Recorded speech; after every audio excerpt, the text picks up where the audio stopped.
14.5, estimating quantities. When we talk about estimating and eventually scientific notation, we actually have to first remember how to round.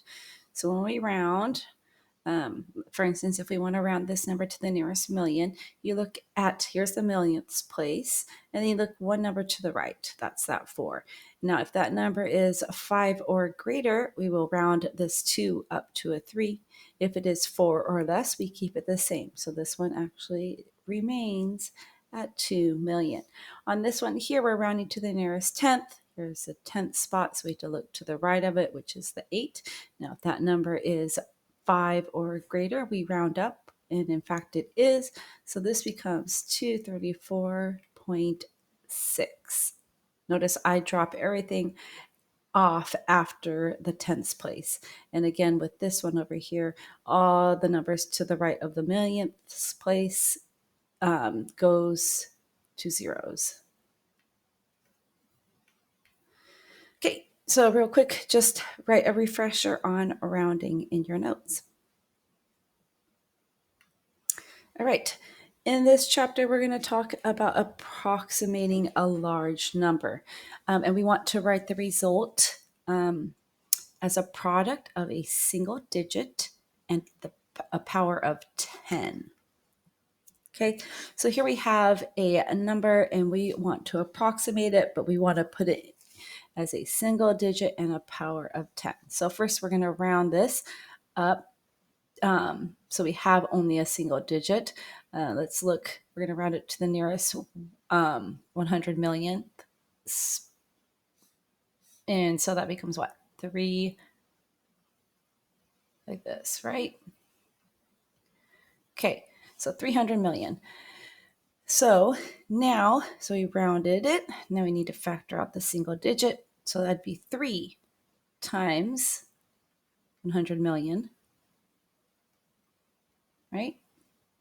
Now we want to write this 100 million as a power of 10.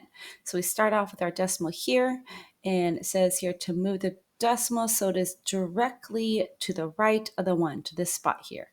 Okay, so we want to move it 1, 2, 3, 4, 5, 6, 7, 8 times, right? So we moved it 8, and that now is the amount of that is our exponent in our power of 10. So this becomes 3 times 10 to the 8th power. Okay, so you can see here that your exponent is dictating how many zeros are in your number. Okay, so this is another way to write that number. Okay, now we're going to do the same thing, but we're going to approximate a small number. Okay, so here we have 0.0000924. So the first thing we want to do is round it. So we'll go 0.00009. We're going to drop everything off after because next to the 9 is a 2, meaning we're going to keep this as a 9 and everything else drops off. Okay, so we rounded. Now we need to factor out the single digit. So if we did 9 times 0.00001, we would get this number here, right? So we did that. Now we have to write this number here as a power of 10.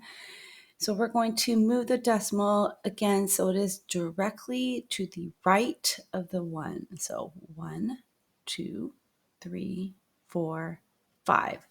Okay, so we moved it 5 times, and that is going to be our exponent. And I see here I have a mistake. No, that's right. Okay, so in our example here then, so that becomes 9 times 10.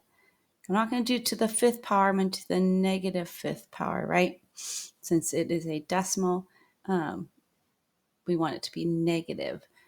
If we did positive 5, then that would instead become what? 1, 2, 3, 4, 5. That'd be a 900,000, and our answer is definitely not 900,000. Okay, so again,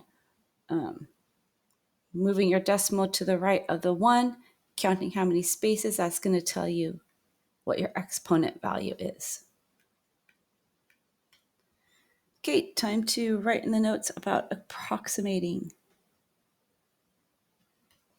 And then time to do 4 practice problems. Okay, so just a couple of hints on these. We are going to write this as a product of a single digit and a power of 10, right? So you're going to have some number times 10 to some power, okay?